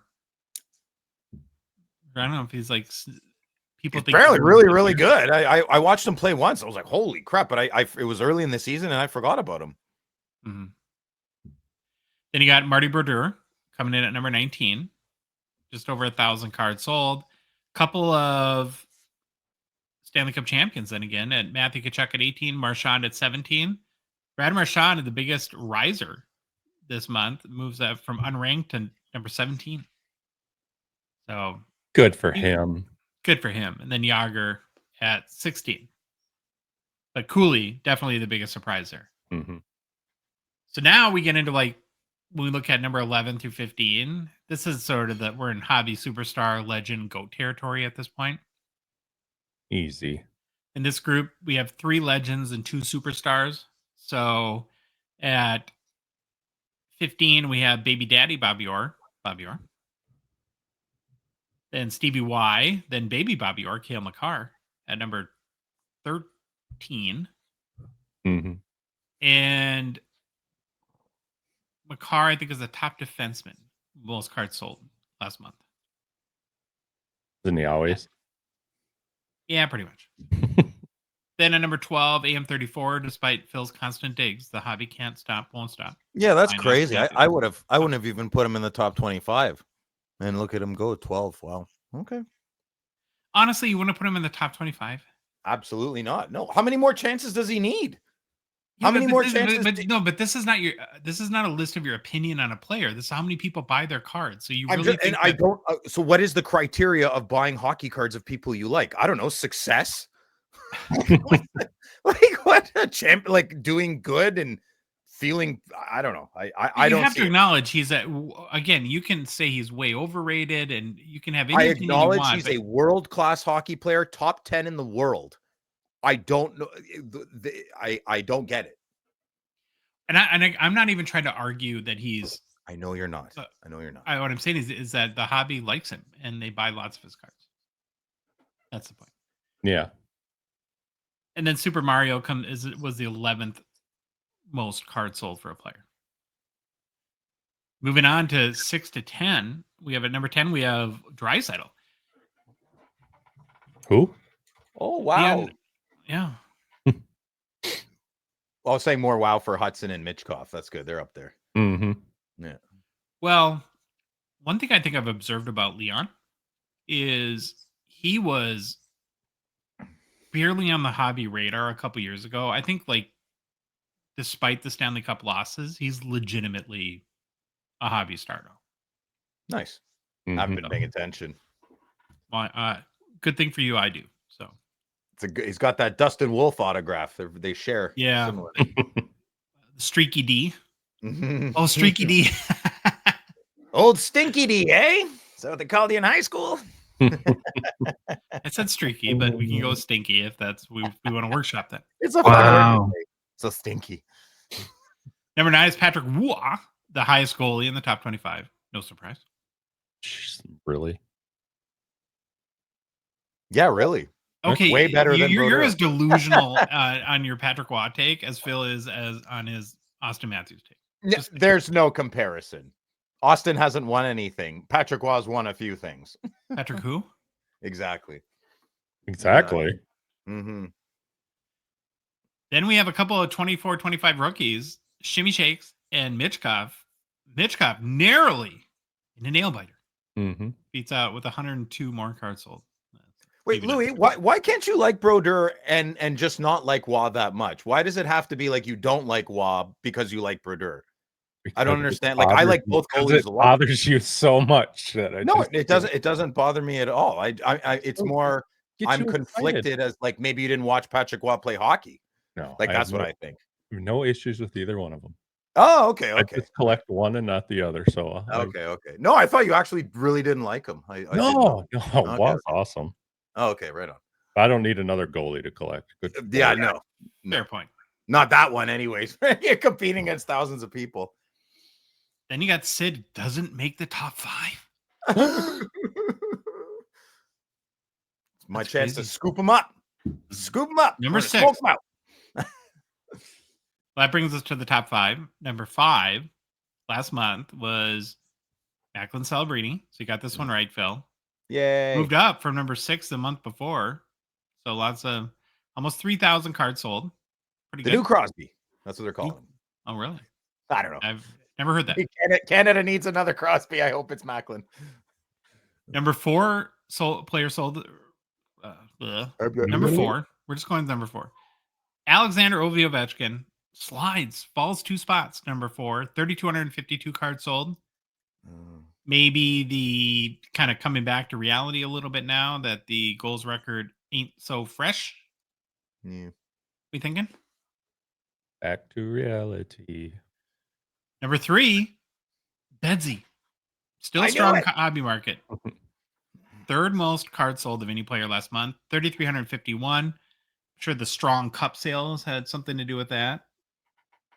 A lot of big dollar Bedsy ones sold in January or June too. Why am I struggling so much with remembering that last month was June? It's been a major problem for me in the past, like Because 4 it months. just blew by like all of summer does here. Fair. Yeah, we have like 3 months to squeeze it all in. Like, you know, what are you doing on the weekend? I'm busy for the next 3 months. Don't ask me. Yeah, don't ask. Pretty much. Number 2 last month was Connie McDavid. Second most cards sold, 4,730. It's up 1 spot from May. Did I pick him? Did I say Connor McDavid? You did No. not. Nah, whatever. Had they won the cup, he might have been number 1. You would have been number 1.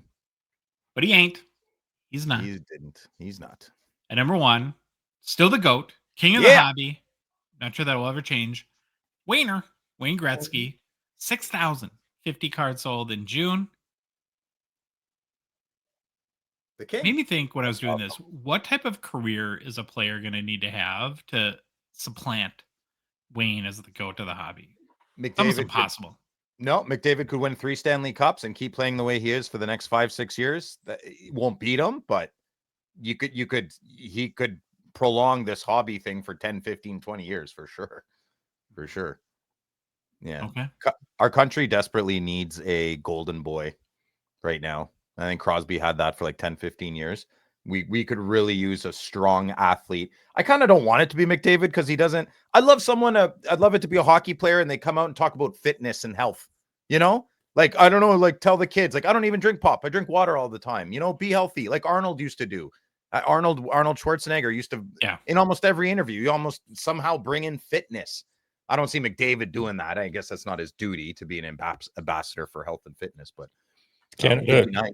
Are they still mad at Wayne? Oh yeah, you can't. The wrong people still make the comments. He's MAGA. Okay, cool, man. You wake up every day wanting to say that. Go nuts. They're gonna say it anyways. Just I ignore them. Whatever.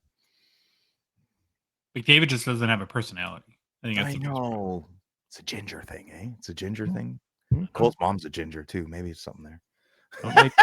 I love them. I love it's my kryptonite. Redheads. We need to dig up the Phil disclaimer right now and the SpongeBob Phil disclaimer that we used to play. Mm-hmm. Quick recap, just for fun facts on the top 25. So the number of retired players in the top 25 last month, guess how many? Phil? 18. 7. Close. Oh. Times 2 minus 3. So that makes the current players of the top 25 18. The breakdown in position 19 forwards, 4 defensemen. Can you name those 4 defensemen? I cannot. Just did it a minute ago. I was checking the bid on my eBay. Sorry. No, I wasn't. How many? I want to see. Just try. Noah Dobson? No. Lane Hudson. Woohoo! It's 1. There we go. That's all I got, boys. That's all I got. We don't want dead air. We want the good listener to be entertained. So what is it? Well, I think they're entertained. You keep guessing. You be quiet, Louis. I Cale Makar. Do you have any short-term memory? Like any? It struggles. Yeah. Like, I had a do big we need day. to get I had like a a big scan day. or something to check that out because it's concerning. Well, I'm waiting for an MRI for my shoulder. So maybe I could just squeeze my head through there. Can you just check a little bit in here? My Sir, hand's stop stuck moving. to my shoulder. Stop moving, sir. I can't check what's inside. It's like an amusement park. Okay, the positional breakdown is there's 19 forwards, 4 defensemen, and 2 goalies. Okay. There were 3 rookies from 24-25. The largest riser in June, I mentioned, was Brad Marchand, jumped up 9 spots from May, going from unranked to number 17. And the biggest fallers were Kaprizov and Caulfield, who each fell 6 spots from May to June. Okay. So that's who your hobby's chasing, people. Yep. We don't make the news. We just report it and never remember. Yeah. Marner wasn't anywhere on that list. No 25, eh? Nope. Bet you'd be on the top 25 sold cards. Same thing. It's the same thing. Same list. I know. Same, different. Okay. New product release is brought to you by Gongshow friend and partner Mint Inc. Mint Inc. is Canada's premier hobby store, destination, and brand. They cover all your hobby needs and desires, either in person in their amazing Toronto location or anywhere in Canada at mintinc.ca. Whether you're looking for hobby boxes, singles, need grading or consignment services, Mint Inc.'s got it all, guys. Mm-hmm. They also do breaks after dark for some fun in the evenings. Bill, you like to have fun in the evenings. That's what your sister said. Usually Mint sleeping. Inc. What did you say? Mint Inc. is also the official host for Rip Party 2. What's coming up that? at the Fall Expo. I don't know. Some event I'm not invited to. Okay. And we are incredibly grateful to them for that. So head to mintinc.ca today. Maybe pick up some 24-25 Platinum, but we're not going to talk about Platinum first. No. It's been a couple weeks since the release of 24-25 Parkhurst Champions, P-Champs. So we must do what we do here and take a quick peek at the top 5 very, very early sales of the product. Overreact. Overreact is fun, I think. Love it. Now, have either of you bought any singles on the secondary markets for 24-25 Parkhurst Champions yet? Not boxes, singles. Couple. Nope. What do you now? Where does the decimal point fall on couple? It's tiny. I'm super cheap right now, and that was last week. This week, good boy. Yeah, I'm very good boy this week. Man, I had to. They're so nice looking. Anyways, Yeah. I'll show them that. I'll show them. They haven't come in the mail yet, so I'll show them for my personal pickups. Nice. Well, I'm very curious on this set to see if it's captivating the hobby or not. Maybe it's gotten a little lost in the sea of all the releases because there's been tons of new products that have come on the last couple months. Any predictions regarding that? Do you think that hobby sales have been generally strong or weak for 24-25 Parkhurst Champions? Well, considering I saw a Mitchkoff patch auto for sale for $400 Canadian on Facebook yesterday, and nobody wanted it, I would say things are not going strong. But in that regards, guys like me take full advantage. Mhm. Yeah, that's you. Come on, You resisted that, huh? I did. I resisted it. I didn't do it. Good for you. I didn't do it. Yeah, I might tomorrow, but I didn't yesterday.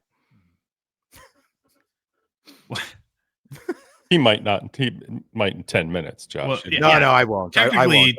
tomorrow is today. No. You might today. I bought that Sanderson 101 Ultimate. That was my last purchase Ooh. for a little bit. Yeah, Ooh, I'm gonna try not to buy one card until the National. What? Yeah, I'm gonna try and not buy one card until the National. I'm with you, man. Let's do Thank it. you, Louis. You've never gone 2 weeks in your life without buying a card.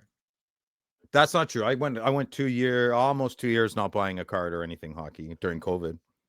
Yeah, well, all you guys were going crazy, blowing all your Well, that'd be money. a month. You're gonna go a wasn't. month. You're gonna go a month without buying a single card, huh? Probably not. I don't know. Yeah, I don't think so. Okay, so these are the top 5 very early, highest selling 24-25 Parkhurst Champion cards to date. Of course, any sale made via eBay, we verify and therapy because we're responsible like that. Coming in at number 5 is a Shimmy Shakes Lane Hudson Blue Rookie Auto out of 49, sold for just $185 US on eBay. So cheap. I mean, gosh, instead of chasing these like it. $800 Shimmy Shakes rookie autos, do yourself a favor. This is out of 49 Right. And it looks awesome on Like, card. if you don't like the look of the card, if you're like, no, these are ugly, then yeah, don't buy it. I mean, but if you're like, yeah, it's a pretty nice card, dude, what are you doing? Hard sign too. How many sticker autos have sold for more than that of Lane Hudson? I'm gonna say a lot. Mm-hmm. So I definitely like the buy. Congrats to the buyer there. Coming in number 4, we're gonna stick with Lane Hudson, a rookie auto raw. So for $230 US via eBay on June 23rd. Probably to the same guy. Probably. It was for $45 less. The blue was. Yeah, but that's why it's probably the same guy because he's dollar cost averaging the difference. Put them side by side, it'll look really nice. I recognize the behavior. So you bought these, is what you're saying? No, get out of here. I wouldn't buy Habs cards. You'd say all the time it's like your secret favorite team. Next card, Josh. Why do you Number look 3. like- hold on. Phil, you look like you're in confession. I'm looking at the screen. I don't have my glasses on. Okay. Number 3, Macklin Celebrini, a 53-54 retro rainbow foil out of 53. Sold for $237 US on June 21st. That's good price. Nice. Yeah. I would love to finish the set of those. Those are incredible cards. I want the Crosby numbered foil. Yeah. Mm-hmm.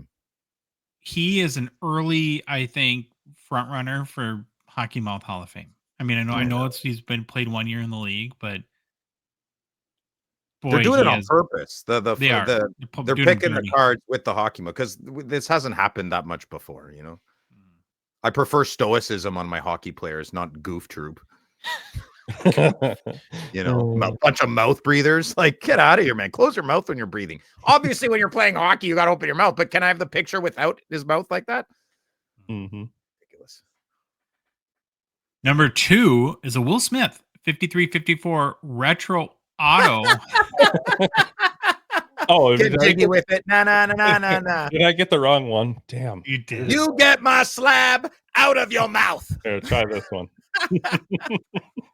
Jada. Well played. Touche, Baba Louie. Touche. Mm-hmm.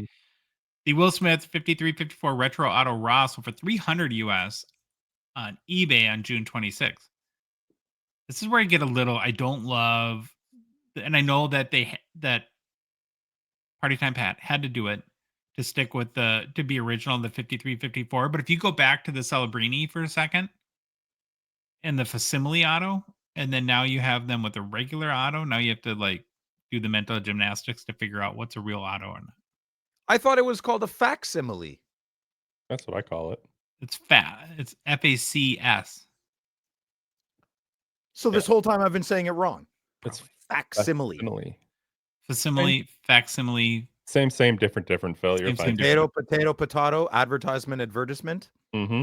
Yes. Right. Number 1, Macklin Celebrini rookie auto raw. So for 502 US via eBay on July 1st. And who knows if the top edge is good. I like the rookie auto design. Yes. Yeah, they're awesome. Awesome. This is a cards. very well designed card. So this is where you'll have to stop me in like November Expo, because I finish work the week before. I shut all my books down. I'm feeling like god tier level, right? I want to buy 4 cases of this. Like, well, that'd be really cheap. Well, probably $1,000 each. I should definitely buy one. Yeah, you could probably get a case for this for $1,000. You should probably buy 2. I probably will. For 7. Well, So biggest sale so far, $500. I guess kind of what I expected. Overall thoughts, guys, and doesn't seem like people are chasing it too hard. Prices will drop. Be patient. This is a beautiful set, and you don't have a lot of competition in it. So I think this is a great set for new collectors. I think this is a great set for older collectors. You don't want to buy O-Pee-Chee Platinum for $400 Canadian. Go buy Parkhurst Champions for $150. It's great. You could get a game used patch. The experience is fun. You get more cards. It's awesome, man. It's really great. Probably the best bang for your buck of any setup for what you get. I would agree. Yeah. Go ahead. No, go for it. Who? Huh? What? Why? Where? The 5 W's? Yep. I was going to ask you guys about O-Pee-Chee Platinum. Came out today. Do you guys watch any breaks or anything like that? Got any instant reactions? No, I haven't seen any. To say Tomorrow's my office day. So I'll be doing lots of work and not checking the replays of Grant's breaks. Cards look great. The pink magma looks very, very nice. The little bit of centering issues, but I think that's common. It's not as bad. It's got the design. The lines are easy to. That's why I don't mind the design if it's a little bit off center, but I really hope most are, because the naked eye can see that pretty easily, right? When you put a big thick border on a card, you can tell, Haven't seen any monsters pulled yet, but I was pretty busy today too. Is my fly down? Oh, never mind. No, I said, I didn't say cesspools of disease. I said, get out. Oh, that's private. Stop it. Okay. Personal pickups is brought to you by Gongshow partner Panther. Now we're going to resist the urge today to gush forever again about our beloved Ultimate holders. They are, though, far superior to any traditional one touch. I mean, they are the best. They are the best. I can tell immediately when I don't have it in an Ultimate touch or it's in a Ultra Pro. Immediately. Ultimate holder. Yeah. Well, I said I can compare if it's in an Ultimate compared to a Ultra Pro one touch. I can tell immediately. Yes. So, and that's because Ultimate holders are made out of acrylic, not plastic. Acrylic is crystal clear, scratch resistant, which is really important, and also offers UV protection to keep card colors and autographs looking sharp, more so than poopy point touches. Poopy plastic. Foggy, weak, translucent. Listen, I find this stuff kind of awkward and everything. We would never push something that we don't use and love. Go try it. If you don't like it, well, sorry, you spent $20 trying something. Go to the website, buy some. If you collect hockey cards, I'm telling you, I have not found a better holder. I'm the one who's been trying to get these guys on and take over a year. Josh is doing his business. I'm telling you, these are fantastic holders. It's not they're helping us to make more content so we can keep around, and the best we can do is talk about. I've been using this forever, as long as they've been out. I'm just trying to be strategic and not talk about it all the time. But now I want to, because they're helping us, right? I've been using them for 2 years now. Solid. Yeah, well, that's a rip party. That's what I wanted. I didn't want Ultra Pro. I wanted these. I wanted all you guys to see how good these are. As soon as they came out, everybody was like, whoa, these are great. And Pather, they never advertised. So we're their conduit. And I'm talking about them loud and proud, man. 100%. 100%. I would be fascinated for someone that tries them and doesn't like them. Yeah, I haven't met one to yet. explain that to me. Because I legitimately, I'm not like, again, I'm just like you, being very honest and open. They are so far, in my opinion, superior to everything else that I just can't recommend them highly enough. And don't protect your treasure cards with junk. Use Pather Ultimate Holders. Head to pather.com. Pick up some today. Phil, any personal pickups to share? I will have extra cards for the next one. I apologize. I could not get them prepped up. Basically, I couldn't walk to the mailbox fast enough after I got home from work and we started recording. I'm sorry. You're a busy boy today, man. It's all good. Yeah. I'm a gimp running around the city. Anyone else smell failure right now? I know. Yeah. It's all over me. It's a big cloud of farts around my head here. Baba Louie, you got any personal pickups? I got my 24-25 O-Pee-Chee Premier Diamond out of 75. Nice, Lou. Pack pulled Bedard. You pulled that? Mm-hmm. Do you have it on film? No. Was anyone present? Me. Josh was. All right, I believe you. Yep. I had one personal pickup, and it's a card I'm very excited about. It's a 2013-14 Panini Select Patrick Waugh Red Prism out of 35. What'd you tell him what you picked it up for? Thievery prices. I don't even remember. What did I tell you? It was like $60. $60, yeah. Yeah, it's crazy.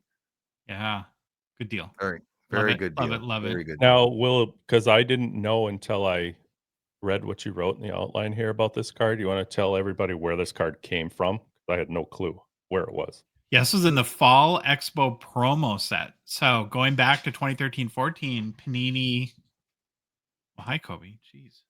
Made special sets like Upper Deck often will do for the Fall Expo. And this was one of them. Pretty banger card for that. Yeah, no, it's a beautiful card. I really want an employee exclusive Bedard or McDavid. Oh, dude, I can't stop. It's the back of my phone now. What do they call that when it's your phone thing? The wallpaper? Yeah. Whatever. Oh, yeah. Yeah, Background, I love it. background. I can't stop, man. It's the perfect hockey card. Perfect. What if it's at the National, Phil? You can buy it. No, you can buy this. What do they? Yeah, what do they go for? Sale. I don't know. I think finding one's the hard time. I asked Billy if he had one. He's like, "Why would I have that, Phil?" I'm like, "I don't know, because you're an employee." Is that all the kind? So both of you talk like that? Yeah. Oh, interesting. All right, boys. Holiday week. Hey. Have an awesome weekend, everybody. Yeah. Good show. Good discussion.